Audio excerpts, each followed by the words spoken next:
Good evening दोस्तों, स्वागत है आपका अपने यूट्यूब चैनल शिवा क्लासेस पर। और आज हम लेकर आए हैं कंप्यूटर की पीढ़ियाँ, यानी generation of computers.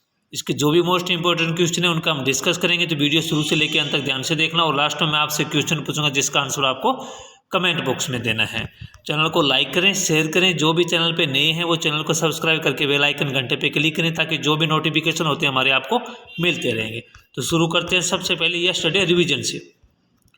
Processor chip के कार्य करने की गति को न्यून में प्रोसेसर मात्रक में मापा जाता है। तो ये मापा जाता है मेगा हर्ट्ज के अंदर। आज तक कंप्यूटर की कुल कितनी पीढ़ियां आई है? तो ये आई है 5 पीढ़ियां आई है। कंप्यूटर जनरेशन में प्रथम जनरेशन का क्रम काल था तो 1942 से 1955। इसको कर लेना 1945 से 1956। कंप्यूटर के विकास क्रम में प्रथम पीढ़ी का घटक था तो ये था पंच कार्ड। प्रथम पीढ़ी के कंप्यूटर को निर्देश देने हेतु प्रयुक्त पंच कार्ड का आविष्कार था तो ये थे हरमन होलेरिथ। प्रथम पीढ़ी के कंप्यूटर में प्रयुक्त होता था, देखो प्रथम पीढ़ी के कंप्यूटर के अंदर वैक्यूम ट्यूब का प्रयोग किया जाता था। प्रारंभिक दिनों में कंप्यूटर में ट्रांजिस्टर की जगह क्या इस्तेमाल होता था? तो ये होता था वैक्यूम ट्यूब का इस्तेमाल किया जाता था। IBM 1401 है तो ये है द्वितीय पीढ़ी कंप्यूटर है। इनमें से किस जनरेशन के कंप्यूटरों में पहली बार उनके CPU में इंटीग्रेटेड सर्किट का प्रयोग किया गया? तो ये किया गया था तीसरे जनरेशन के अंदर। VLSI का पूर्ण रूप क्या है? वेरी लार्ज स्केल इंटीग्रेशन, इसका फुल फॉर्म है। शुरू करते हैं आज के क्वेश्चन से। सबसे पहला क्वेश्चन है कि ENIAC, EDVAC आदि खालिस्तान पीढ़ी के कंप्यूटरों के उदाहरण हैं। तो ये किसके उदाहरण हैं? प्रथम पीढ़ी के उदाहरण हैं। प्रथम पीढ़ी के अंदर जो कंप्यूटर आए थे उनका ये नाम था, तो ये आपको विशेष ध्यान रखना है। वैक्यूम ट्यूब ट्रांजिस्टर से स्थानांतरण किए गए थे तो कैसे किए गए थे? दूसरी पीढ़ी में वैक्यूम, पहली पीढ़ी के अंदर तो वैक्यूम ट्यूब का उपयोग किया जाता था और जैसे ही दूसरी पीढ़ी आई तो उसमें क्या कर दिया? ट्रांजिस्टर, वैक्यूम ट्यूब की जगह ट्रांजिस्टर का यूज होने लगा। दूसरी पीढ़ी के कंप्यूटरों का काल था तो दूसरी पीढ़ी के कंप्यूटरों का काल कौन सा था? ये था 1955 से 1964। इसको 1956 से 1963 कर लेना। ये काल था इस दूसरी पीढ़ी का। इंटीग्रेटेड सर्किट सर्वप्रथम प्रयुक्त किए गए थे तो इंटीग्रेटेड सर्किट सर्वप्रथम कहाँ प्रयुक्त किए गए थे? ये किए गए थे तीसरी पीढ़ी के अंदर। पहली पीढ़ी के अंदर वैक्यूम ट्यूब का प्रयोग किया जाता था, दूसरी पीढ़ी के अंदर ट्रांजिस्टर का, और तीसरी पीढ़ी में इंटीग्रेटेड सर्किट का प्रयोग किया जाता था।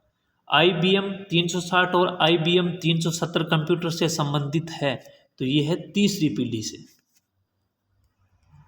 किस कंप्यूटर जनरेशन ने इंटीग्रेटेड सर्किट, देखो IC की फुल फॉर्म होती है इंटीग्रेटेड सर्किट, को VLSI यानी very large scale integration circuit में बदल दिया। तो किसने बदल दिया था? ये बदल दिया था चौथी पीढ़ी के अंदर। इंटीग्रेटेड सर्किट को VLSI में बदल दिया गया था चौथी पीढ़ी के अंदर। निम्नलिखित में से कौन से वर्ग के कंप्यूटर माइक्रो कंप्यूटर का प्रयोग करते हैं? तो ये करते हैं चौथी पीढ़ी के अंदर। पांचवी पीढ़ी के कंप्यूटर उपयोग करते थे तो लास्ट जो पीढ़ी थी उसमें करते थे कृत्रिम बौद्धिक तकनीक का इस्तेमाल किया जाता था। माइक्रोसॉफ्ट विंडोज का प्रयोग कौन सी पीढ़ी में हुआ था? बहुत अच्छा क्वेश्चन है भैया। चौथी पीढ़ी के अंदर माइक्रोसॉफ्ट विंडोज का प्रयोग हुआ था। कृत्रिम बुद्धि का प्रयोग करने वाले कंप्यूटर कौन सी पीढ़ी से संबंधित है? तो ये संबंधित है पंचम पीढ़ी से। तो कल मैंने बताया था कि एक सारणी लेके आऊँगा जिसके अंदर आपको पूरा चार्ट्स होगा पहली पीढ़ी से लेके पांचवी पीढ़ी तक।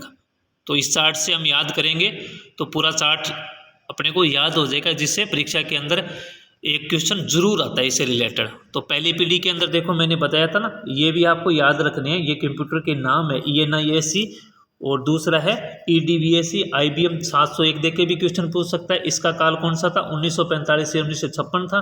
वैक्यूम ट्यूब का यूज किया जाता था इसके अंदर, और स्टोरेज कहाँ होती थी? मैग्नेटिक डिस्क के अंदर होती थी। Operating system bench operating system था और मशीनी भाषा थी इसके अंदर। उसके बाद आ गया दूसरा, यानी दूसरी पीढ़ी के अंदर तो आपको तो देखो इतना याद, ये दो याद कर लेना, यहाँ से क्वेश्चन आता है। दूसरी पीढ़ी के अंदर कौन सा था, IBM 1620 था, IBM 7094 था, CDC था, ये इनको याद कर लेना। और ये था 1956 से 1963 का काल था। इसके अंदर ट्रांजिस्टर का प्रयोग किया जाता था। देखो पहली के अंदर वैक्यूम ट्यूब का प्रयोग किया जाता था, दूसरे के अंदर आ गया था ट्रांजिस्टर का, और तीसरे के अंदर इसका काल था 1963 से 1971, इंटीग्रेटेड सर्किट का प्रयोग किया जाता था। और चौथी के अंदर, चौथी पीढ़ी थी 1971 से 1989 तक, VLSI यानी वेरी लार्ज स्केल इंटीग्रेशन का प्रयोग किया जाता था इसके अंदर। उसके बाद थी पांचवी पीढ़ी। पांचवी पीढ़ी के अंदर क्या था कि 1989 से टिल टाइम तक, यानी अल्ट्रा लार्ज स्केल इंटीग्रेशन यानी VLSI का प्रयोग किया जाता था इसके अंदर। और आपसे ये भी पूछ सकता है कि सबसे पहले डेस्कटॉप कंप्यूटर का किस में यूज किया जाता था, तो ये किया जाता था पांचवी पीढ़ी के अंदर। इसको भी आपको विशेष ध्यान रखना है। तो ये चार्ट को अगर याद करोगे तो आपका 1 नंबर परीक्षा के अंदर इससे पक्का हो जाएगा। तो आपको इसको अच्छे से याद कर लेना। ये पिछली वीडियो का क्वेश्चन था जिसका आंसर हो जाएगा किस एजेंसी ने कंप्यूटर का भारत में सबसे पहले प्रयोग किया था, तो ये किया था ISI कोलकाता ने किया था। विश्व के सुपर कंप्यूटर की आकृति कैसी थी, गोल थी, चौरस थी, त्रिभुजाकार थी, बेलनाकार थी। जो भी इसका सही आंसर है उसका आंसर आपको कमेंट बॉक्स में देना है। तो आज की क्लास में इतना ही, मिलते हैं हम नेक्स्ट क्लास में। तब तक के लिए जय हिंद, जय भारत दोस्तों।